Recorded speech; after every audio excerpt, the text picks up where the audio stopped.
name is Emily Taylor. I traded number 77 for number 11. I'm 15 years old and I oppose the Pebble mine. I'm a commercial fisherman from the Anchorage district, which is where my family is from. The Pebble mine is a direct threat to the biggest salmon run in the world. We have seen the effects of mines and dams being built near the salmon runs. Dams break or waste leaks and the salmon are gone forever. Mine waste doesn't go away, it stays.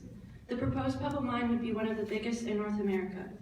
And Bristol Bay is one of the world's largest salmon runs and one of its most valuable. Bristol Bay supplies over 50% of the world's salmon.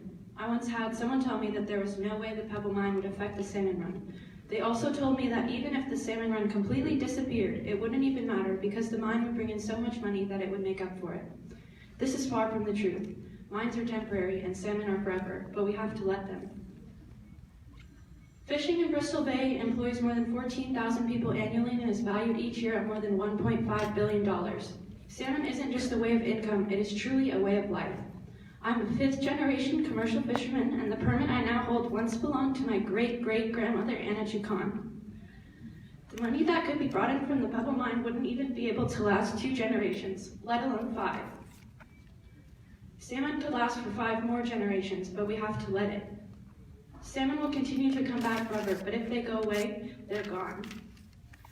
My family has been fishing commercially for 5 generations, but our people have relied on the fish of Bristol Bay for thousands of years.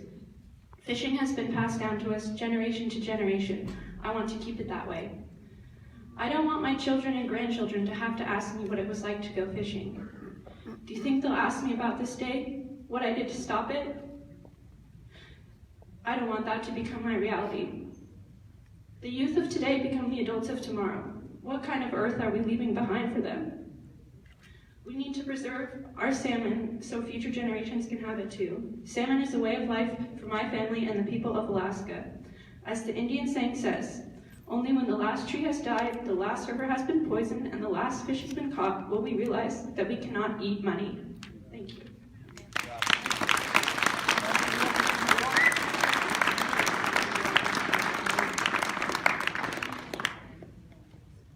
Number 12, followed by number 13.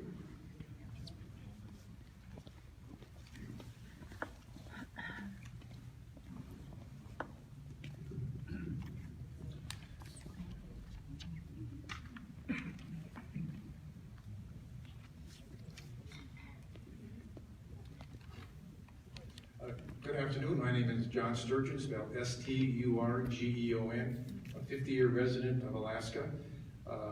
I am here to support the Pebble project today. I support Alternative 1. The Pebble people, in my opinion, have done an outstanding job in mitigating the impact on salmon habitat. The current budget crisis in Juneau points out the need to diversify our economy. We are almost 90% dependent upon oil, which is going to be gone or decline eventually. And where is the money going to come from for our schools, for our hospitals, for our roads, and everything else? I think that the people of Alaska have got a standard of living they'd like to maintain, and if we don't diversify our economy, that's not going to happen. Pebble has shown that those people that always say, I support resource development if done right. In my opinion, Pebble has done it right. Thank you for the time to testify.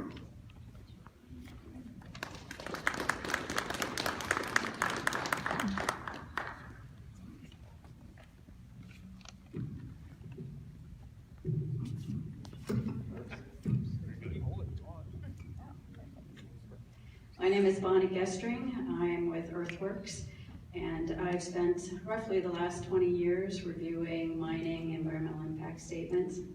I'd like to focus my testimony today on the sheer volume of wastewater, heavily contaminated wastewater that will be generated by the Pebble mine, and the failure of the EIS to take a hard look at the potential impacts of this wastewater on the Bristol Bay rivers and streams and the fishery that it supports. The draft EIS estimates that the mine will generate an average of 6.8 billion gallons of wastewater during operations, and that will increase to 11. This is unprecedented. To put this in perspective, this volume is more than 3 to 6 times the amount of mine pollution generated at the nation's largest Superfund sites, Berkeley Pit and Butte, and the Bunker Hill Complex in Idaho. It's 2 to 4 times the volume at the Bingham Canyon mine in Utah, which is currently the largest open pit copper mine currently operating in the U.S., and it is a proposed Superfund site. In fact, we can find no U.S. metal mines that treat that volume of heavily contaminated wastewater to levels that are safe for fish and for public health. The wastewater from Pebble will contain selenium, mercury, other pollutants that harm fish and public health. It must be captured and treated every day, every year, in perpetuity. Pebble's proposed wastewater treatment is highly complex and untested. This is important because the EIS also fails to consider the failure rate of today's operating U.S. copper mines when it comes to capturing and treating wastewater. A recent peer-reviewed report reviewed U.S. copper mines accounting for 89% of U.S. copper production, and it found that 92% failed to capture and treat wastewater with severe and lasting impacts.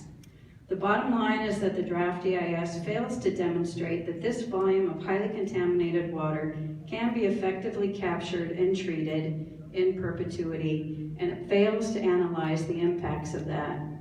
For this reason and many other reasons you hear today, the draft EIS is completely inadequate to the task of evaluating the Pebble mine and the impacts to Bristol Bay, the salmon fishery, and all of those people that rely on it. I urge the Army Corps of Engineers to redo the EIS. Thank you.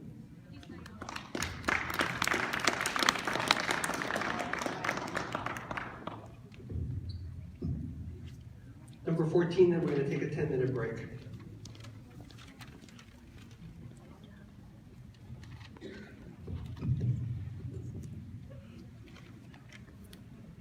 My name is Wayne Hall, and I live in Anchorage for more than 40 years. Change gears a little bit here. With respect to brown bears, a species of great interest for many reasons, the draft is an almost total failure. Some substantial negative impacts on bears and other wildlife were identified. The draft addresses those with a wildlife management plan, which would, among other things, quote, outline measures to reduce impacts to wildlife species, unquote. But that plan does not exist. When the Alaska Department of Fish and Game, a cooperating agency in this process, proposed the plan be included in the draft, the Corps responded it, quote, would be developed as part of a later permitting process, unquote.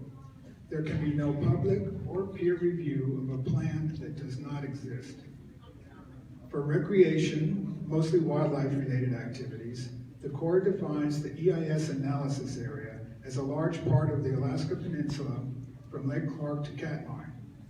But for wildlife values, around which most of this recreation revolves, they narrowly restrict the analysis area to a 3-mile radius from the road and port footprint. The draft acknowledges McNeil State Game Sanctuary was designated to protect the world's largest concentration of wild brown bears and is a premier destination for bear viewing. The Department of Fish and Game commented, quote, more data is required with respect to brown bear movements, especially with respect to McNeil.